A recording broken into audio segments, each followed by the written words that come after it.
다시 한번 인사드리겠습니다. 네, 저는 오늘 불안 세대와 미디어 강의를 맡게 된 리조이스 선교사라고 합니다. 반갑습니다. 네, 약간 이렇게 격식을 갖춘 자리는 너무 너희들도 어색하죠? 네.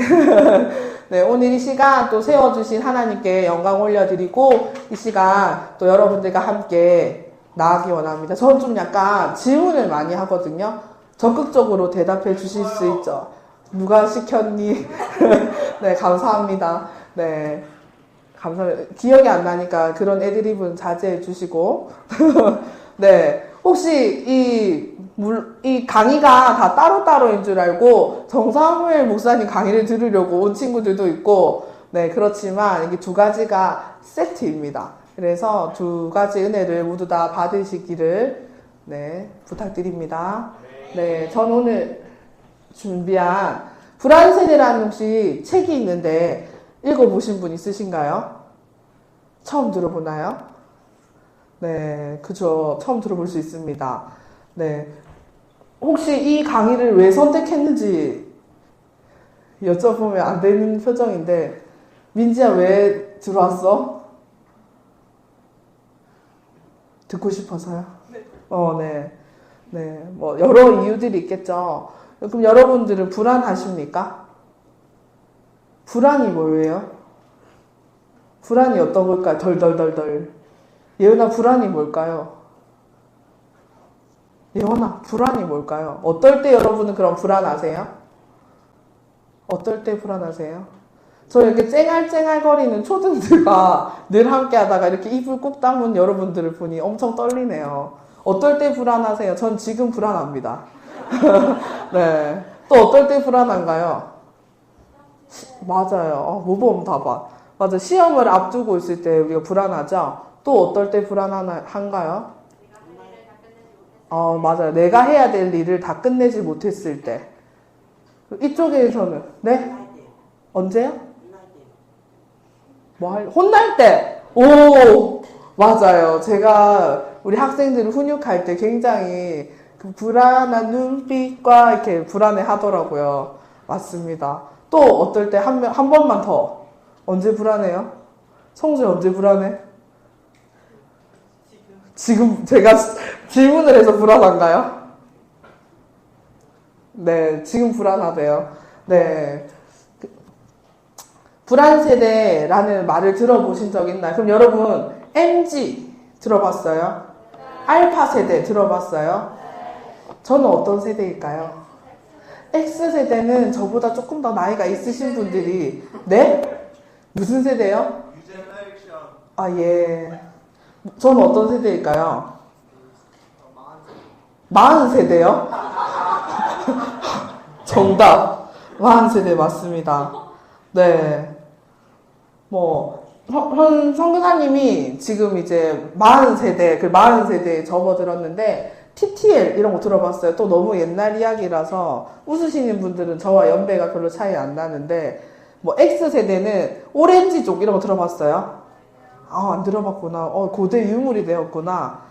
저보다 좀 더 한 10년 이상 뒤에 선교사님도 웃으시는데 빠라바라 바라바 뭐 이러면서 이제 이 우리나라가 굉장히 1950년대에 무슨 일이 있었죠? 맞아요. 6.25 전쟁 이후에 굉장히 살기 힘든 시간을 지나왔습니다. 그리고 경제개발 계획과 급성장을 하면서 1980년대, 90년대를 지나면서 굉장히 부유한 시대에 진입하게 됩니다.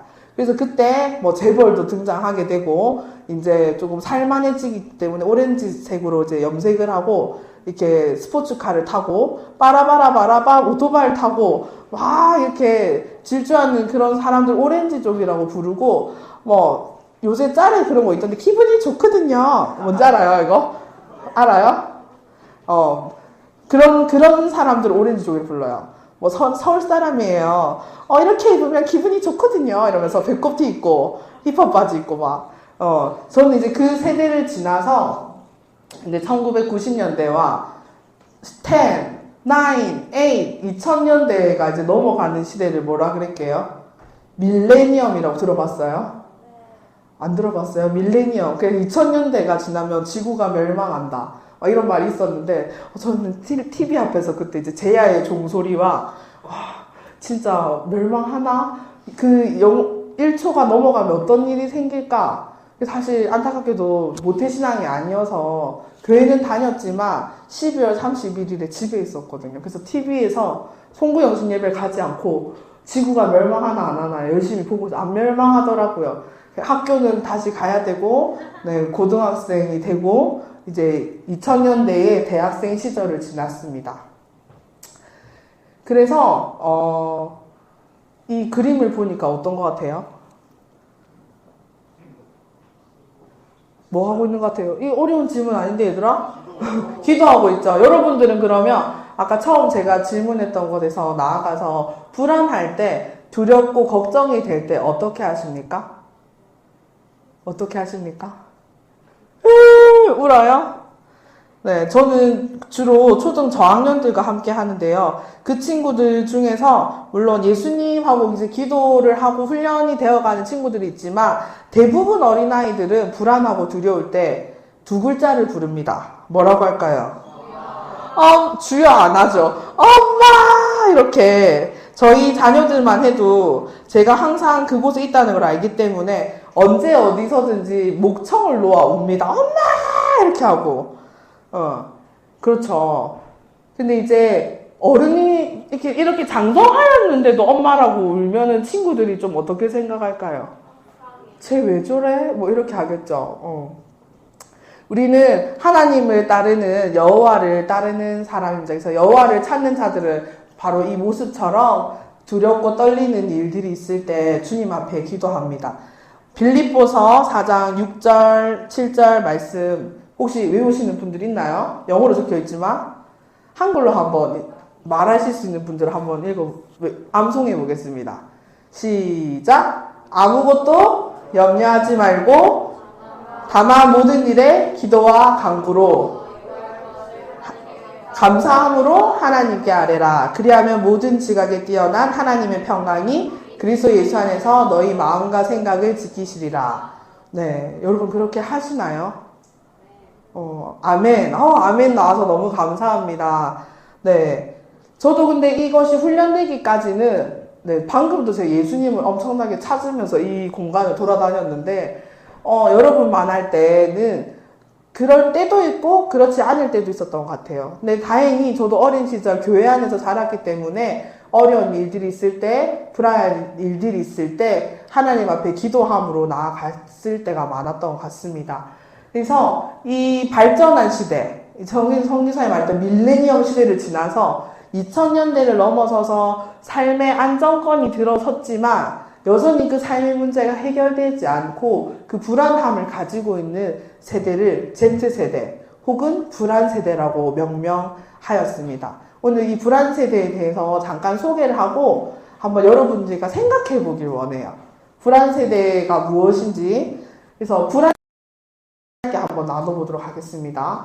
먼저 이 불안세대의 특징은 스마트폰 중심 생활이라고 합니다. 이곳에 해당되는 친구들이 있나요? 많죠? 네.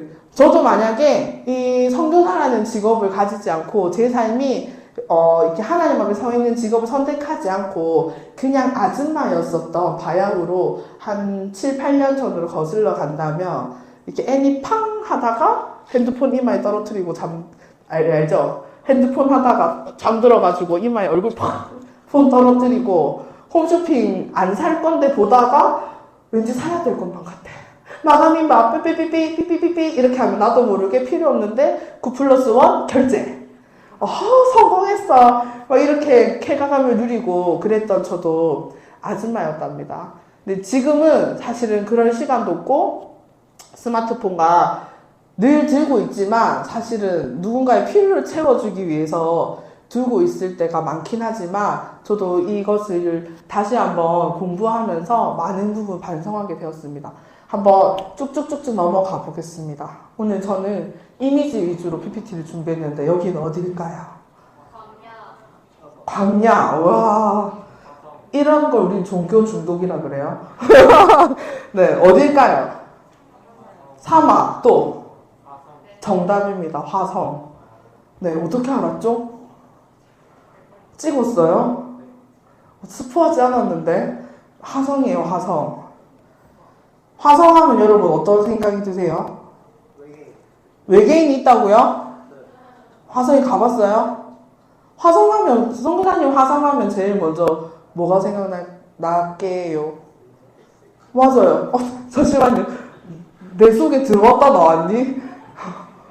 놀라워라. 일론 머스크 생각나지 않아요? 예전에는 화성 하면 뭐 무인 탐사선, 뭐 진짜 좀 더 재수없게는 뭐 약간 지구의 몇 번째 수금지화 목토 천해명 뭐 이런 식으로 했는데 요즘에는 화성 하면 일론 머스크가 제일 먼저 생각나는데 한번 여러분들이 저 나이쯤 자랐다고 생각해 볼게요. 40살이라고. 지금 다 40살이에요. 그리고 당신에게는 10살 된 딸이 있습니다. 네.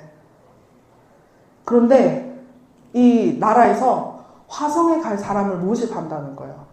그런데 어린아이를 모집한다는 거예요. 그런데 부모의 동의 없이 화성에 갈 수 있다고 합니다. 그런데 내 딸이 그걸 신청했어. 송사님 딸이 실제로 9살이거든요. 내가 진짜 순간 딱 생각했는데, 너무 아찔한 것 같아. 왜 화성에 어린아이들만 모집하냐면, 화성은 중력의 영향을 지구보다 덜 받기 때문에, 어린아이가 가야 그 실험이 더 잘 된대요. 그런데 부모의 동의 없이 그곳에 갈 수 있다고 합니다. 당차죠. 자. 근데 화성에 자녀를 보낼 수 없는, 우리가 지금 과학적인 지식이 없기 때문에 그렇지만 한번 다음 페이지를 넘겨주세요. 화성은 지구보다, 지구에는 뭐가 있어요? 중력도 있지만 대기가 있어요. 맞죠? 대기권, 그 다음 뭐예요? 이 질문 안 할게요. 이렇게 지구를 보호하고 있는 층들이 있기 때문에 태양으로부터는 안 좋은 이런 자외선이라든지 뭐 이런 것들을 다 막아줘요. 그쵸? 그럼에도 불구하고 지금처럼 이제 더워서 대구 데프리카잖아요.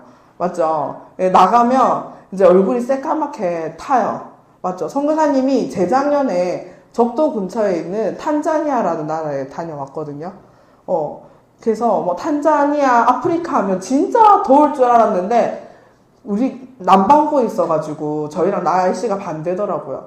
그렇지만 진짜 더운 날 한 30분 걸어 다녔는데 정말 약간 고혈압이 있어가지고 두통에 쓰러질 뻔했어요. 그렇지만 우리 지구는 이렇게 안전하게 보호되어 있어요. 맞죠? 근데 화성은 그렇지 않기 때문에 지구보다 훨씬 더 강한 복사열이 있어요. 이 대기층에 보호가 없으면 지구에서, 태양에서 오는 강한 자외선뿐만 아니라 우주에 떠도는 미세 입자들이 그냥 그대로 다 들어오는 거예요. 맞죠?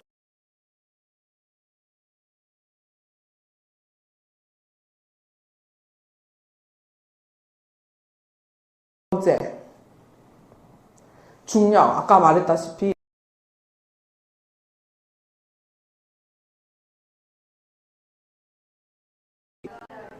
잘 생각해보세요. 여러분 지금 지구 위에 서 있어요? 아니면 지금 어떻게 대각선으로 서 있는 것 같아요? 아니면 거꾸로 대롱대롱 매달려 있는 것 같아요? 딱 붙어 있는 것 같아요? 어떻게 매달려 있는 것 같아요?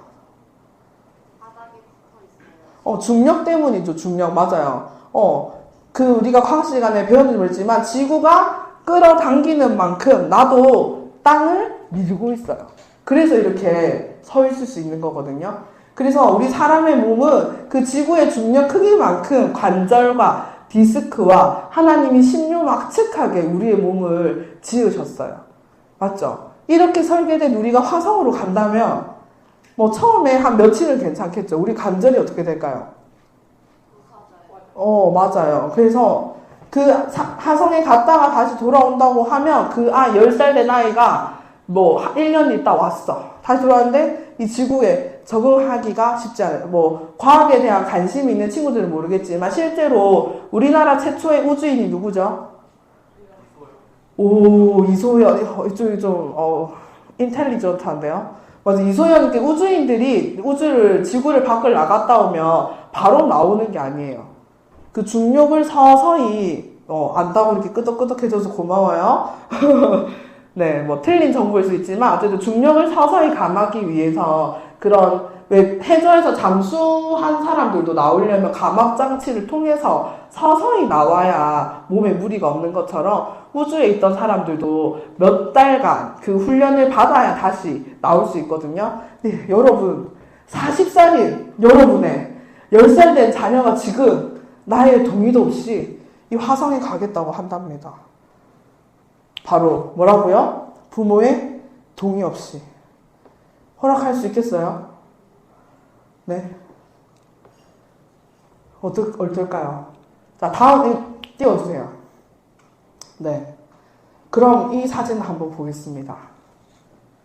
우리 화성에 가는 거는 부모의 동의 없이 가는 게 우리 말도 안 된다고 생각하잖아요. 자, 그 화성이 바로 무엇인지 한번 이 그림을 보면 생각나겠죠. 어떤 모습입니까? 이런 장면 혹시 여러분들 보신 적 있으세요? 어디에서 보시나요? 지금은 제가 산골짜기에 사는데 예전에는 이제 부산 시내에 가장 중심에 있는 중앙동에 매일 출퇴근을 했거든요. 아침에 일어나서 부랴부랴 지하철을 타고 버스를 타고 올라타면 반대편에 있는 사람들의 모습이 다 이래요. 혹시 지하철 타보셨어요? 지하철 타면 반대편에 있는 사람들 중에서 뭐 퇴근 시간 이럴 때는 피곤해서 이렇게 자는 사람도 있지만 한참 활발한 시간대에 타면 전부 다 핸드폰을 보고 있어요. 근데 답은 지하철뿐만이 아니라 길에 걸어가는 사람도 공공연하게 다 핸드폰을 보고 걸어가는 것을 알 수 있습니다. 자, 그래서 이 스마트폰의 영향과 미디어의 영향 때문에 이 아동 온라인 프라이버시 보호법이라는 걸 전 세계적으로 지정했어요. 그래서 인터넷을 사용하는 인터넷 성인의 유효 연령을 우리 만 13세라고 하자. 그래서 여러분 구글 아이디 초등학생 때 가입 만들 수 있어요? 없어요? 만들 수 있어요? 없어요? 있어요. 누구의 동의가 있어야 돼요? 부모의 동의가 있어야 돼요. 지금은 약간 이제 사이트마다 다 개정이 되었는데 우리 줌만 해도 만 16세 이상이 되어야지만 가입을 할 수 있고 그런 제한들이 있죠. 맞죠? 그래서 이렇게 개정이 되었습니다. 자, 그래서 우리의 삶에 이 스마트폰이라는 게 엄청나게 들어오게 되었어요. 송은사님은 몇 살에 핸드폰이 생겼을까요? 5살? 20살? 송은사님 초등학생 때 핸드폰이라는 걸 처음 봤는데 저희 작은 외삼촌이 핸드폰을 가지고 계셨어요. 벽돌폰이라고 들어봤어요? 진짜 거짓말 아니고 일단 이렇게 꺼내. 이게 어디 어른들은 공감하시는데 안테나를 이렇게 세워야 돼. 아 진짜라니까. 낚싯대처럼 안테나가 2단, 3단 이렇게 나와. 본 적 있어? 우리 집 전화기보다 더 컸어요. 그래서 그 기지국이 있는데 가야지만 터졌어요. 거기서 조금 경량화가 되어서 폴더폰 중에서도 뭐 저는 그 폰을 쓰지 않았지. 썼던 것 같다. 제일 첫 번째 핸드폰. 그 기지국 같은 게 중간에 그 기지국에서 멀어지면 옆다 이렇게 들리고 기지국에 가까이 가면 여보세요 이렇게 들리거든요. 웃기지? 진짜 그랬어. 근데 그때는 그 벽돌폰 가진 사람 어떤 사람? 살만한 사람. 그런데 그 벽돌폰의 등장과 동시에 6개월, 1년 단위로 점점 핸드폰이 소형화되고 선교사님 중학생 때 이제 처음으로 또 막내 외삼촌께서 휴대폰을 사줬어요. 다른 친구도 다 있으니까 너도 있어야 된다. 자, 그 핸드폰을 탁 열면 액정이 무슨 색이었게요? 파란색이었어요. 그전에는 초록색에 문자를 한 2-3줄밖에 안 됐는데 난 조금 개량돼서 파란색. 그래서 40자만 쓸 수 있거든요. 그래서 내가 하고 싶은 말을 40자에 담아내야 돼. 그러다가 이제 고등학생 때까지만 해도 40자 썼던 거. 대학생 돼서 스마트폰이라고 나왔어요. 이효리 알아요? 빰빰 빰빰 이러면서 부끄러워하지 마 얘들아. 애니콜 이런 거 들어봤어요? 그래서 처음에 햅틱이라고 하는 있는데 그 햅틱은 정말 내가 48개월 할부를 주고 엄청난 알바를 해서 알바비 30만 원 받는데 48만 원짜리 핸드폰을 샀단다 얘들아. 그럼 어땠겠어 그 핸드폰이. 우상이었죠 우상. 너무 좋았어요. 그렇지만 그때까지만 해도 기능이 그렇게 많지 않았고 핸드폰 사진을 찍으면 어떻게 나오냐면 찰칵 찍으면 뽀샤시하게 나와. 아니 수동 안 깔아도 돼. 그냥 화질이 나빠서 뽀샤시하게 나와. 그래서 그래도 그것도 좋다고 막 찍고. 그런데 대학교 3학년인가 4학년인가 됐을 때 그 애가 바야흐로 2007년이었어요. 약간 나보다 나이가 많은 이제 선배가 엄청 되게 뻐기면서 이렇게 오더라고. 이게 뭔지 알아? 이러면서 버튼도 없고 중간에 동그라미 하나 있는 그 폰을 들고 나 이거 지금 뭐 몇 개월 기다려서 샀잖아 이랬는데 그 핸드폰이 바로 뭐였을까요? 아니에요. 바로 애플 아이폰이었어요. 그래서 아이폰의 등장과 동시에 갤럭시 스마트폰이 쭉쭉쭉쭉 발전하고 이제 온갖 카메라 몇백만 화소 쭉쭉쭉쭉 했어요. 그래서 이 스마트폰 중심 생활에서 점점 친구들과 만나도 옛날에는 만나면 우리 카페에서 만나잖아요. 4시간씩 수다를 떨 수 있었어요. 만나 이러면서 4시간씩 수다를 떨 수 있었는데 점점 지금은 친구들과 만나도 물론 이 나이가 들고 삶이 바빠서 그렇긴 하지만 서로 만나도 여러분 그렇지 않아요? 선교사님이 카페를 가면 이렇게 학생들 이렇게 앉아 있어. 아무 말도 안 해. 둘이서 핸드폰만 하고 있어. 그런 장면들 많이 보지 않았나요? 네. 그래서 점점 이 사회적인 단절이 되어온다. 한번 볼게요. 이건 무엇일까요? 네. 이거는 이 책에도 나와 있는 예화이지만 여러분들 스마트폰 없는 친구들도 있어서 이해가 잘 되지 않을 수도 있지만 이미 가지고 있는 친구들은 스마트폰 없이 1시간 이상 있을 수 있다. 하루. 아니, 공동체에서 강제적으로 하는 친구들 말고. 일주일. 한 달. 나 스마트폰이 없어도 된다. 사실 선교사님은 기독교 교육 공동체에 이제 친구들과 이제 24시간 함께 있거든요. 근데 그곳에서는 핸드폰을 쓰지 않아요. 흡사 이 미디어 세계의 무인도와 같은 곳이죠. 그래서 부모님이 자녀와 통화를 하고 싶어도 어떻게 해야 될까요? 번거롭지만 저한테 연락을 해야 돼요. 네, 선생님, 제가 아연이랑 통화를 좀 하고 싶은데, 네, 어머니 무슨 일 때문에 그러시죠? 목소리 듣고 싶어서요. 될까요? 특별한 사유가 있으면 전화통화를 하도록 허용해 주지만, 정말 급한 용건이 아니면, 처음에는 부모님들이 되게 찾으시지만, 시간이 지나면 잘 있겠거니, 이렇게 생각하고, 사실 찾지도 않으세요. 맞죠? 근데, 지금 현 시대에 있는 부모님들은, 이 딸아이를 되찾고 싶어서 어떻게 하냐면 사실 실질적으로 이 중독 캠프 이런 데를 보내세요.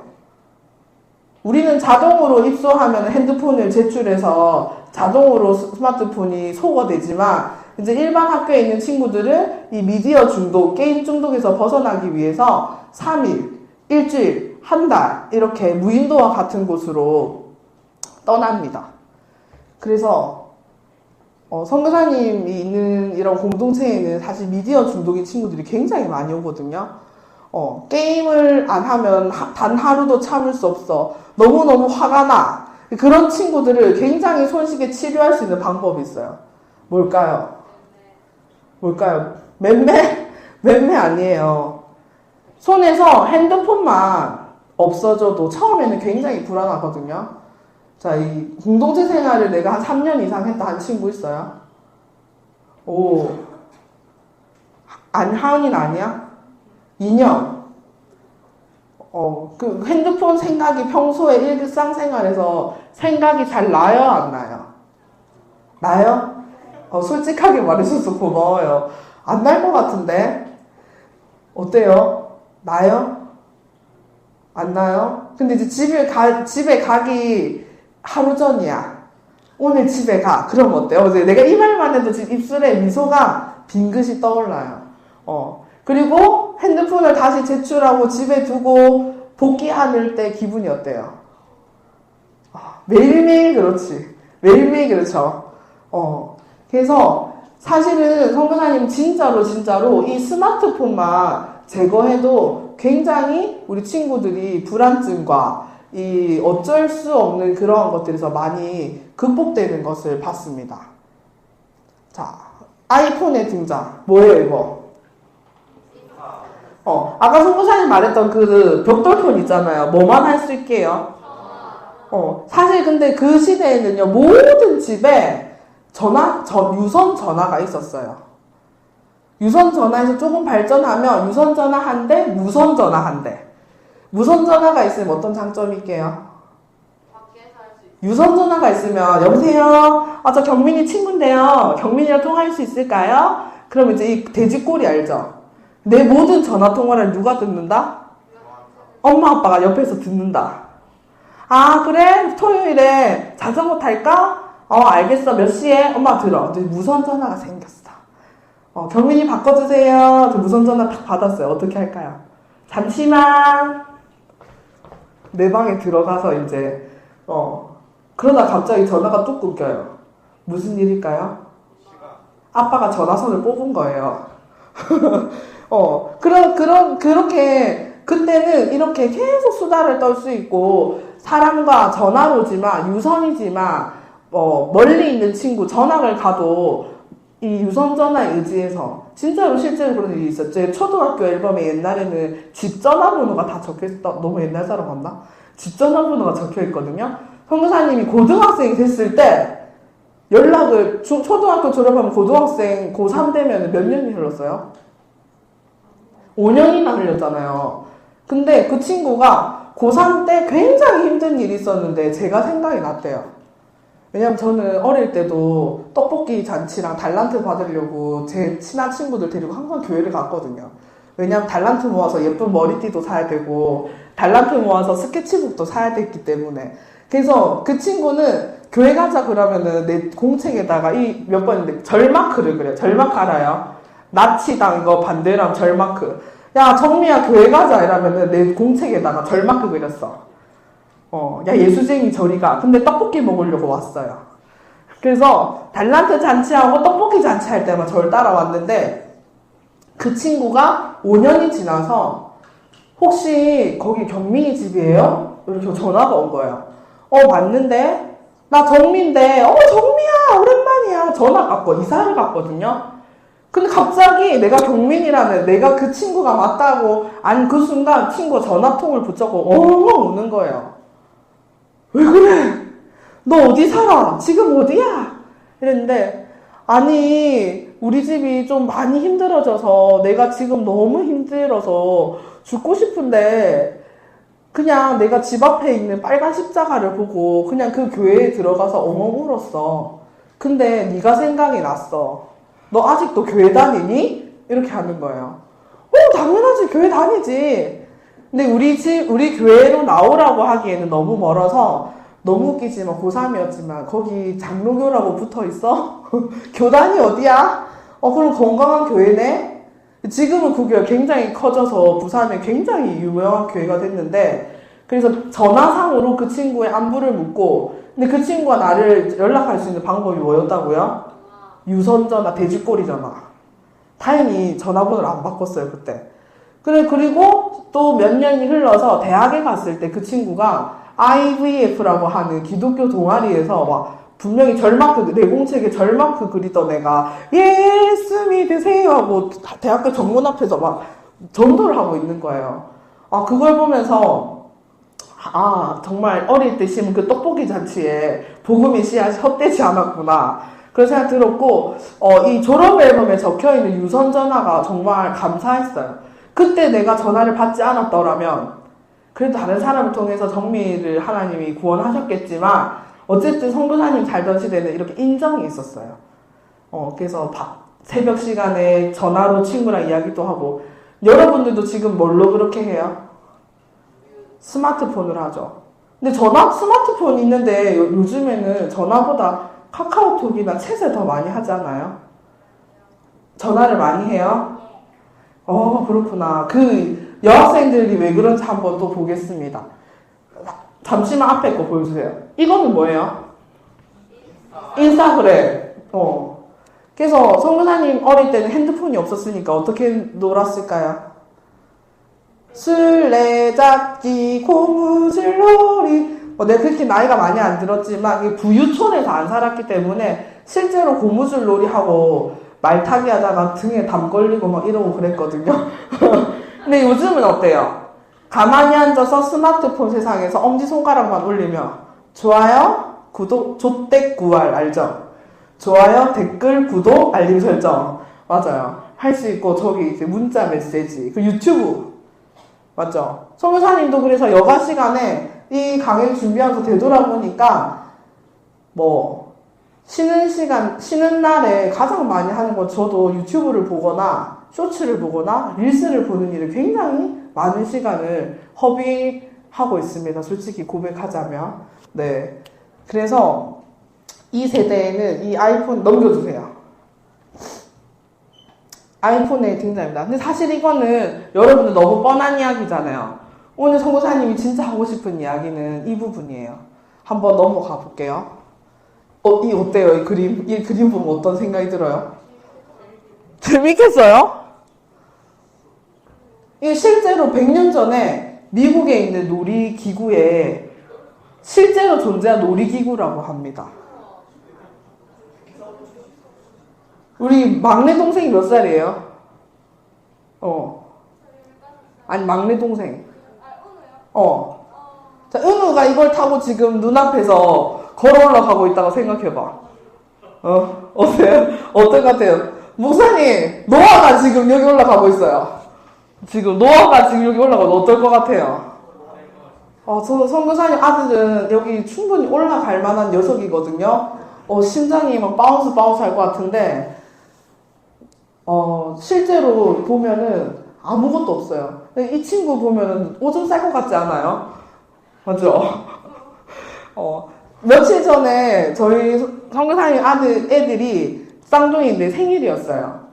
그래서 한 달 전부터, 한 몇 개월 전부터 경주월드를 가자, 롯데월드를 가자, 생일날 하고 싶은 거 10가지 적어오고 막 그랬는데 결론적으로 제가 너무 피곤하기도 하고 우리 아이들이 저의 고충을 이해해줘서 실내 놀이터로 가기로 했어요. 히어로 파크라고 다 가보셨죠? 알아요? 그 바닥에 고무 발려 있는 거 타고 막 짚라인 타고 슉 지나가고 또 어때요? 클라이밍 막 타고 올라가고 그랬는데 그걸 생각해보면 이거는 너무 원초적인 장면이죠. 네. 제가 어린 시절 100년 전이고 선교사님이 어린 시절 30년 전으로 거슬러 가보겠습니다. 다음 넘겨주세요. 네. 이게 뭔지 알아요? 이 사진 너무 재밌어서 그런데 선교사님이 어릴 때는 다 이거 들고 다녔어요. 실내화 주머니. 알아요? 이렇게 돌리고 가는 거. 안에 있는 실내화 막 다 튀어나가고. 맞죠? 그 도시락도 심지어 싸다녔거든요. 김치국물 막 이런 데 나오고. 그리고 요즘 초등학교인지 모르겠지만, 왜 그런지 모르겠지만, 옛날에 내가 다니던 초등학교에는 이승복 동상 이렇게 있고요. 세종대왕 이순신 장군이 또 이렇게 중간에 서 있고요. 그 다음에 이런 유니콘이나 혜택, 이런 게 또 계단 옆에 이렇게 있단 말이죠. 거기에 올라타서 놀기도 하고, 저도 실제로 고무줄놀이 하거나 땅 따먹기 할 때 여기다 가방 걸어놨거든요. 보면은 지금 하는 거 고무줄놀이 알아요? 네? 선교사님 시골에 산댔잖아요. 그래서 우리 애들을 조금 스마트폰도 없고 너무 심심하니까 철물점에서 그 3m짜리 고무줄 5개를 사가지고 월, 화, 수, 목, 금, 토, 지금은 허리가 아프지. 왕년에 색종이를 곱게 접어서 내가 한번 시범 보여줬거든. 그리고 그 다음날 알아 누웠지만 진짜 다리를 이렇게 물구나무 서기 하면서 이런 거 안 해봤죠? 아깝네. 30년 전에 나를 만났으면 내가 보여줬을 텐데. 고무줄놀이. 그리고 여기 개들이 오줌 엄청 많이 쌌는데 그렇게 전봇대에서 놀았어요. 다망고 알아요? 여러분 오징어 게임 알죠? 무궁화 꽃이 피었습니다. 이런 거. 맞죠? 지금 이거 말타기 하는 거예요. 말타기 해봤어요? 말타기. 네. 저렇게 진짜 뛰는 애가 있었어요. 나보다 몸무게 더 많이 나가는 애가 저렇게 뛰어서 네, 저거 하다가 학교에서 조퇴하고 한의원 가서 침 맞았는데 어쨌든 내가 지금 우리들한테 복도에서 뛰지 마라 시끄럽다 이렇게 좀 했는데 전 조용히 학교 뒤에 사물함에서 이렇게 말타기 하고 놀았거든요. 어쨌든 이렇게 놀거리가 너무 많았어요. 돌멩이 하나 주우면 그걸로 뭐 했을까요? 비석치기는 내 시대는 좀 아니고 신발 멀리 던지기 뭐 이런 건 했어요. 그러다가 슬리퍼 무서운 개 있는 집에 들어가고 이러면은 이제 무서워서 걔가 와와와 이렇게 신발 못 찾아서 맨발로 집에 간 기억도 있고 뭐 그랬는데 요즘엔 어떨까요? 지금의 놀이터의 풍경입니다. 여러분 다 이런 데서 놀고 자랐죠? 심지어 여기 우레탄 바닥 넘어져도 무릎이 아프지 않는 맞죠? 다 여기 무릎에 무릎 보호대 하나씩 하고 맞죠? 심지어 헬멧도 쓰고 뭐 남 얘기가 아니고 선교사님 아들이 진짜 별나거든요. 근데 2살 때까지 진짜로 헬멧을 스펀지로 된 헬멧이 있어. 약간 머리도 조금 둘레가 큰데 계속 이렇게 머리가 무거워서 박더라고. 그래서 이런 데 놀이터 가면 헬멧을 씌워서 놀렸어요. 그래서 이렇게 놀이터도 점점 변화되었습니다. 그런데 이 스마트폰이 생기고 이 세상이 이제 산업화해서 디지털화가 되기 시작하면서 놀이의 종말 시대가 찾아옵니다. 그래서 제가 요즘에 분필 하나 들고 나타나요. 그래서 우리 주차장 그 앞에 마당에다가 비석치기 있죠. 1, 2, 3절 하늘 땅 따먹는 거. 그거 하니까 우리 아이들이 거의 천지개벽 수준으로 너무 재밌어하는 거. 우리 때는 그냥 일상으로 했거든요. 그리고 고무줄 뛰기. 근데 그것도 힘들어서 안 하려고 하더라고요. 저는 이렇게 고무줄 뛰기 하려면 어떻게 해야 돼요? 2사람이 잡고 있어야 돼요. 그 잡고 있는 거 아무도 안 하려고 해. 그래서 어떻게 할게요? 나랑 우리 남편이 잡고 있었어. 그리고 애들은 전부 다 들어가서 월화수목 금토일하고 근데 그것도 놀다 보면 힘들잖아요. 왜냐면 요즘 세대 아이들은 다 실내에서 햇빛이 없는 데서만 자랐기 때문에 뭐 즉흥적인 잠깐적인 재미는 즐길 수 있지만 이 놀이의 상실이 찾아오고 놀이를 기반으로 한 아동기는 종말되고 스마트폰을 기반으로 한 놀이 시대가 찾아오게 됩니다. 자, 이거 뭔지 알아요? 빠바바바밤 빰 빠바바바밤 버블버블 이런 거 알아요? 구슬 쳐먹기 그다음 따먹기 선교사님 세대에는 이제 남동생이 집에 안 들어온다. 일단 어디를 돌아야 될까요? 아니에요. 동네 오락실을 일단 들어가서 한 바퀴 돕니다. 그럼 철권 앞에서 미친듯이 철권하고 있는 일단 조용히 옆에서 봐. 니놈 새끼가 한 판 안 오고 2판 3판 계속하네. 그럼 어떻게 할까요? 뒤통수를 빡 때리고 엄마가 콩나물 사오라고 했는데 지금 여기서 뭐 하노? 이라고 질질질질 끌고 집으로 갑니다. 이런 시대를 지나서 그 다음 이제 이 오락실도 쇠퇴했어요. 그 다음 무슨 세대가 시작됐을까요? 맞아요. 내 동생은 초등학교 때 오락실에서 찾아왔는데 중1이 되는 순간 얘가 이렇게 빡빡 깍두기 머리로 자르는 순간 어디를 가냐면 PC방을 가더만요. PC방은 보통 지하나 2층에 있잖아요. 동생이 찾으러 갔는데 약간 조금 떨리더라고요. 그래도 이제 이 PC방, 2번째 PC방에서 찾았어요. 뭐 하고 있었게요? 그 롤 세대 아니라니까. 스타크래프트, 포트리스 알아요? 퓨! 펑! 폭탄 던지고.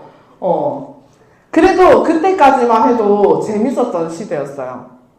이제 거기에서 넘어가서 귀여운 게임 뭐지 그거? 크레이지 아케이드하고 메이플 스토리 다 해봤지?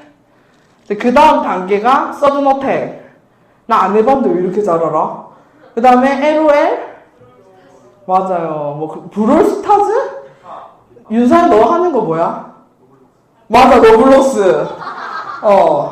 그래서 이제 그 동네 앞마당에서 놀던 아이들이 다 빼앗겨 버렸어. 그 동네 앞마당에서 놀던 아이들을 오락실에 빼앗겼다가 그 다음에는 PC방. 그 다음에는 PC 뜻이 뭔지 알아요? 우와. 나 나중에 젤리 하나 줄게 내가. 퍼스널 컴퓨터 맞아요. 이제 집집마다 컴퓨터가 하나씩 생기기 시작했어요. 나도 테트리스 하다가 밤새는데 아빠한테 어떻게 걸린 줄 알아요? 아빠가 새벽에 들어와서 데스크탑을 이렇게 만지더라고. 뜨뜻하니까 자는 척했는데 걸렸어. 지금은 정말 그걸 넘어서서 어때? 한 사람이 선교사님만 해도 노트북 한 대 있죠? 아이패드 한 대 있죠? 그 다음 뭐 있어요? 스마트폰도 컴퓨터와 똑같잖아요. 나만 해도 지금 3개의 컴퓨터가 있는 셈이에요. 그래서 이 4차 산업혁명의 점화, 2007년 아이폰이 생기고 난 이후 급격히 세상은 변하게 됩니다. 너무 내 옛날 사람 같은데 나 옛날에 3학년 때 뒷동산으로 와서 플라나리아 표본 채집하고 알아요? 도롱뇽 알 다 터트리고 이러고 놀았거든요. 요즘에 내 아들이 뒷산 가서 그거 한다. 그럼 어떻게 될까요? 내가 개구리 소년들하고 비슷한 시대에 살았어. 도롱뇽 알 자꾸 우리 엄마가 두드리 패는 거야. 왜 때리냐고 그러니까 개구리 소년 개구리 잡으러 갔다가 없으시다. 개구리 잡으러 가지 마. 도롱뇽 잡으러 가지 마라. 그날 이후로 제가 뒷산은 못 올라갔습니다. 그리고 밤늦게 놀이터에서 노는 거 얼마나 재밌게요. 여기서 경찰과 도둑 이런 거 하면 얼마나 쫄깃쫄깃한데 위험하다고 하죠. 그리고 또 선교사님 살던 시대에는 골목이 굉장히 좁고 많았어요. 그래서 그 골목에 차들이 잘 못 들어왔어. 차가 들어올 수 없는 그 골목은 우리의 놀이터였어요. 지금은 어때요? 어때요? 여러분들이 골목이나 놀만한 데가 있어요? 모든 곳이 주차장, 차들이 점령했죠. 빵빵! 위험해요. 그리고 이 놀이터를 잃어버린 놀거리를 상실한 사람들이 갈 곳이 없어집니다. 벼랑 끝에 서게 되죠. 그러면 그래서 이 시대의 부모들은 어떤 것을 안전하다고 여겼을까요? 바로 그물이 젖어 있는, 밑에 퐁신퐁신한 스펀지가 깔려 있는 이런 실내 놀이터가 안전하다고 합니다. 이게 뭐예요? 밖에 나가서 뭐 할지 모르니까 엄마가 집에 이제 닌텐도를 한 대씩 사줍니다. 닌텐도 말고 뭐 있죠? 우리 남편이 좋아하는 건데. 플레이스테이션! 그거 사달라고 되게 쪼르더라고. 안 사줬어요. 자, 그 다음에 이거 뭐예요? 이게 뭐라고? 맞아, 다 이런 거 친구들이랑 모여서 하죠. 그리고 이제 심지어 PC 게임, 그리고 아이들의 그 선호하는 직업이 뭐가 되기 시작했어요? 프로게이머가 되기 시작했죠. 그래서 어느새 세상은 이런 것을 안전하다고 이야기하고 있습니다. 그래서 사실은 오늘 시간이 더 있으면 다른 얘기를 할 텐데 사실은 얻는 게 제일 재밌어요. 안전한 게 재밌어요? 위험한 게 재밌어요? 네, 선교사님은 사실 선교사님 놀 때 진짜 급속히 도시화가 되고 살던 동네가 재개발되기 시작했거든요. 그래서 동네에 뭐가 많았냐면 공사장이 많았어요. 그냥 나를 아는 사람들은 내 인생이 어땠을지 알 것 같지? 무릎팍이 성하지가 않아. 공사장에 아저씨들 퇴근하고 나서 그 물에 곱게 갈아 놓으면 거기다 물 부어가지고 공 만들면 얼마나 재밌게요. 그리고 슬레이트 지붕, 저렇게 영도 아나? 바닷가에 있는 이렇게 산지지대에 있는데 보면 지붕이 계단식으로 돼 있거든요. 진짜 죄송하지만 그 지붕을 타고 놀았어요. 윗집에서부터 막 이렇게 해가지고 타고 내려 이렇게 하면 지금 같으면 신고 나가겠죠. 얼마나 재밌게요. 옷 한 벌도 없이 개울가나 바닷가 들어가가지고 이제 뭐 밤새도록 우렁이 잡고 그렇게 놀았는데 지금 우리 아이들 여러분들 어떻습니까? 놀러 어디 가요? 마라탕 먹으러 가지? 인생 내 거 찍지? 탕 후루 탕으로 먹고. 아 너무 옛날 사람이야? 유행 끝났어? 뭐 먹어? 쫀득 쿠키? 종우야 뭐하고 놀아? 싸돌아다닌다고? 종우는 싸돌아다니네. 뭐해요 저기 고딩 언니들? 뭐해요? 성교사님 사는 데가 어디라고 했어요? 산골짜기에 있어. 진짜 와본 사람 내 집은 산골짜기에 있어요. 그래서 너무너무 심심해서 우리 아이들은 바둑판에 바둑알 놓고 뭐 하게요? 알까기 하고 일부러 그런 환경들을 만들어 주고 있는 게 이 다음 슬라이드 한번 보여주겠어요? 사실은 현실 세계에서 실제로 아이들이 자유롭게 자존감을 세우고 자기 숟가락으로 밥을 떠먹는 일이 별거 아닌 것 같지만 그것을 성공하는 일이 우리한테는 엄청난 자존감을 심어주는 일이에요. 신발을 스스로 신을 수 있는 게 다 당연한 것 같지만 처음에는 다 이렇게 신발 짝짝이로 신었잖아. 그런 것들을 획득하는 과정에서 자존감을 회복하고 인간다움을 배우고 성장할 수 있는데 사실은 요즘 세대 엄마들은 여기 초콜릿 묻으면 어떻게 해요? 물티슈 바로 닦아주고 맞죠? 현실 세계에서는 과잉보호를 하고 가상 세계에서는 과소보호를 한다는 것이 심각한 문제라는 거예요. 사실 우리가 밖에서 신나게 뛰어노는 거는 위험해 가지마 아니야 거기 아니야 위험해 더러워 이렇게 하지만 스마트폰 세계 속에 여러분 무엇이 있습니까? 음란과 또 무엇이 있어요?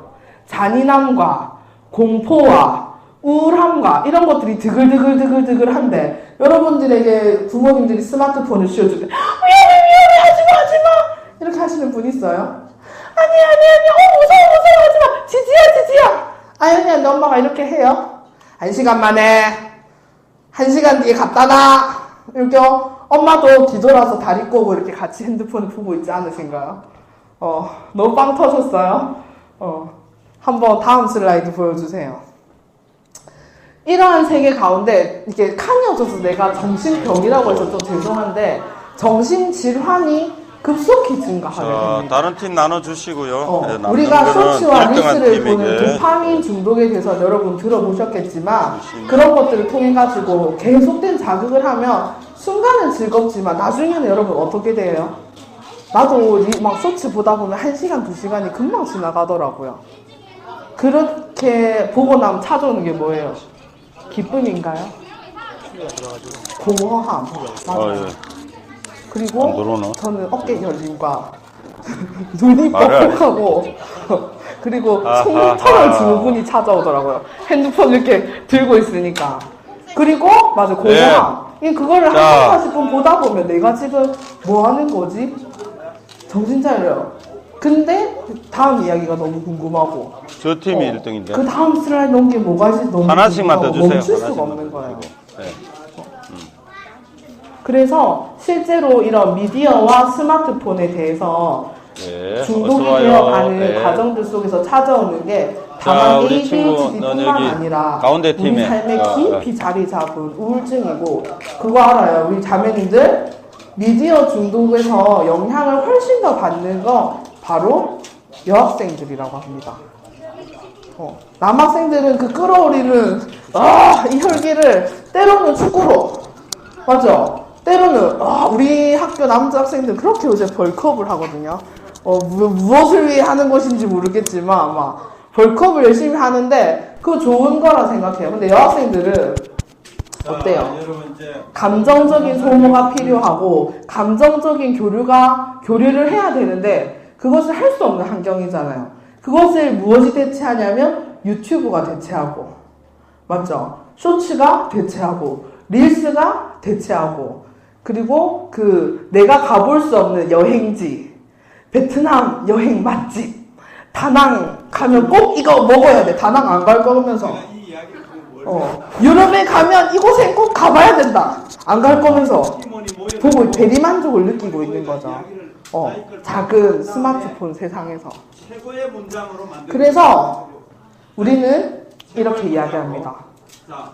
지구로 돌아가라. 제일 처음 화두에서 선교사님이 화성에 누구를 보냈다고 했어요? 태생아 아니죠. 여러분이 40살이라고 했잖아요. 10살 때 내 자녀를 내 동의 없이 화성으로 보냈다고 했잖아요. 스마트폰을 지어줄 때 사실은 부모님들이 지어준 것이지만 그 세 개의 아이들이 부모님 동의 없이 버려진 거나 마찬가지예요. 우리가. 맞죠? 물론 아주 예린이 정도 나이 때는 부모님이 그거 할 수 있어요. 아동생활 보호 1시간. 맞죠? 우리 이 친구도 아주 3학년 때부터 잘 뚫더라고요. 부모님이 1시간 해놔도 기가 막히게 뚫어서 무제한으로 하던데. 맞죠, 윤서야? 윤서야? 바르게 앉아봐. 아주 잘 뚫더라고요. 근데 이 스마트폰 속에 버려진 아이들을 지구로 돌려보내야 합니다. 사실상 실질적인 지구로 돌아가자. 실질적인 너희 굉장히 여러분들이 반발감을 가지겠지만 만 16세 미만에게는 스마트폰을 주지 말라라고 저명한 인문학자들은 말하고 있습니다. 민지 동공이 떨리는데 맞죠? 가능해요? 이미 주어진 아이에게서 그것을 빼앗는 일이 가능할까요? 쉽지 않겠죠. 왜? 우리 모두 다 이 스마트폰에 중독되어 있기 때문에. 그래서 근데 이거는 선교사님이 경험상 공동체 아이들과 함께 했을 때 우리가 이 지구로 돌아갈 수 있는 방법이 있어요. 이 불안세대라는 책에서 제안하는 거 말고 너무 뻔하다고 생각할 수 있지만 슬라이드 2개 넘겨주실래요? 스마트폰을 놓고 성경으로. 요즘 선교사님이 하는 일이 있어요. 선교사님이 초등학교 1학년부터 4학년까지 어린 친구들하고 하고 있는데 그 친구들 중에서는 스마트폰이 있는 친구도 있고 없는 친구들도 있어요. 근데 스마트폰이 없다고 해서 미디어를 안 볼까요? 네, 여러 번 얘기했는데 우리 집에는 스마트폰도 자녀에게 주지 않을 뿐더러 TV도 1년에 한두 번 켤까? 잘 안 켜요. 자녀에게 노트북을 주지도 않습니다. 듀오링고, 영어로 공부하는 리틀 박스. 그거 외에는 주지 않는데, 어느 날 우리 딸이 집에서 한강 고양이가 꽁꽁 얼어붙은 한강 위를 고양이가 걸어다닙니다. 이 노래를 부르는 거예요. 이게 무슨 일이야. 그리고 우리 아들이 지나가면서 퉁퉁퉁퉁 싸우. 이게 무슨 일이야. 물론 저는 지나가면서 쇼츠나 이런 걸로 봐서 그게 뭔지 너 그거 어디서 봤어? 너 어디서 봤어? 이미 노출된 친구들이 흥얼흥얼거리는 노래로 그리고 그걸로 해서 정말 걷잡을 수 없이 이 세상의 물결과 여러분 집 웃는 애들은 그 우리 아들이 퉁퉁퉁퉁 싸우 또 많던데? 트랄라라 따라서 못했는데 그 시리즈가 있더라고요. 엉덩이를 걷어 찰 뻔했어요. 그래서 걷잡을 수 없어요. 그래서 우리도 모르는 사이에 우리의 마음이 우리의 심령 성전이 굉장히 오염되고 있다는 걸 알아야 돼요. 그래서 깨끗해질 수 있는 방법은 스마트폰을 놓고 성경을 읽는 것입니다. 그리고 삶 속에서 예수님과 동행하면서 내 마음의 심령 성전을 깨끗하게 하려고 이 얘기하니까 굉장히 따분하다지 퉁퉁퉁퉁 싸우러 할 때 다 빵빵 터지더니 예수님과 동행해야 된다고 하니까 반응이 굉장히 안 좋은데 맞지 종우야? 그치만 우리가 아까 말했다시피 공허함, 우울감 그리고 실질적으로 이 스마트폰이나 미디어를 굉장히 오랫동안 접하게 되면 알게 모르게 정말로 우리 마음이 더럽혀지는 걸 알 수 있어요. 송은사님이 한 달에 2일이나 3일밖에 안 쉬거든요. 2일이나 3일 중에 하루는 잠만 자요. 그리고 하루는 뭐 우리 아이들과 반나절 정도 놀겠죠? 그럼 반나절 정도는 나도 뭐 폭삭 속았수다? 뭐 쭉 보진 않지만 또 요새는 뭐 율제병원? 맞아요? 좀 잘 뭘 알려줘. 슬기로운 뭐 의사생활? 뭐 이런 게 지나가다가 하면 그런 거 잠깐은 보는데 그것을 보고 나면 어떨까요? 폭삭 속았수다를 좀 봤어요, 내가. 한 4-5편을 연달아 봤더니 침대에 누웠더니 예수님 생각이 안 나더라고요. 누구 생각이 났을까요? 관식이. 그래서 우리 남편이 계속 관식아 물 좀 떠와. 관식아 망고 먹고 싶어. 이렇게 했더니 우리 남편 되게 화내면서 박보검을 굉장히 싫어하는 현상이 일어났는데 어쨌든 그런 것을 저 또한 뭐 24시간 예수님만 생각하지 않지만 그래도 공동체에서 여러분들과 말씀 읽고 기도하고 이러한 일들을 비교적 많이 함에도 불구하고 반나절 혹은 하루 정도 미디어를 했단 말이죠. 그럼 그 여파가 굉장히 2-3일 있을까요? 그러면 어떤 일이 일어나냐면 찬양하기 싫고 기도하기 싫고 말씀 읽기 싫고 기도의 자리에 앉아도 약간 하나님이 이렇게 한 것처럼 기도에 집중이 바로바로 잘 안 되고 그래서 다시 회개하고 나아갑니다. 그래서 세 번째 솔루션은 제대로 놀이하라예요. 여러분 무엇을 하고 노십니까? 여기 진주에서 온 친구들은 찐으로 잘 놀 것 같은데 우리 대구 도심에 사는 친구들은 어때요? 뭐 하고 놀아요? 아까 인생 네커? 마라탕? 두끼? 이런 거 먹어요? 두끼 맛있겠죠. 근데 그런 걸 내려놓고 진짜로 놀이할 수 있는 방법.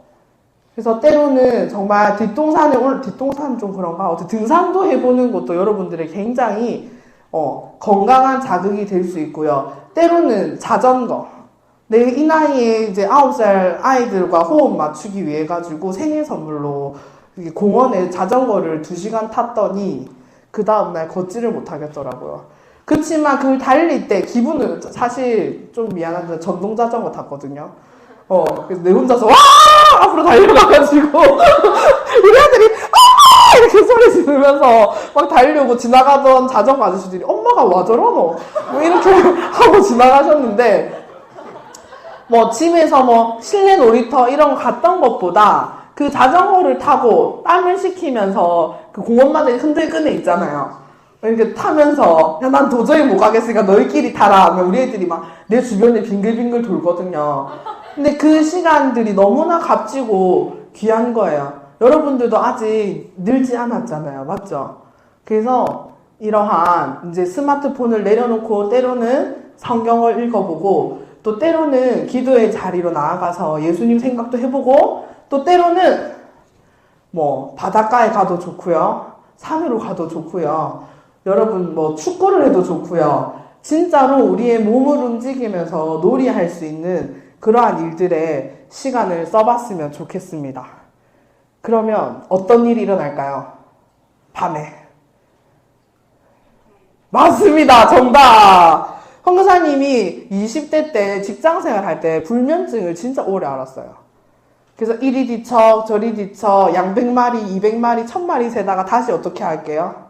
애니 팡팡 그럼 또 2시 3시 못 자고 그랬는데 요즘에는 그런 일이 거의 없어요. 여러분들과 우리는 춤추는 세대들이 다리에 지나리면 이제 그날 밤에 아주 꿀잠을 자는 거죠.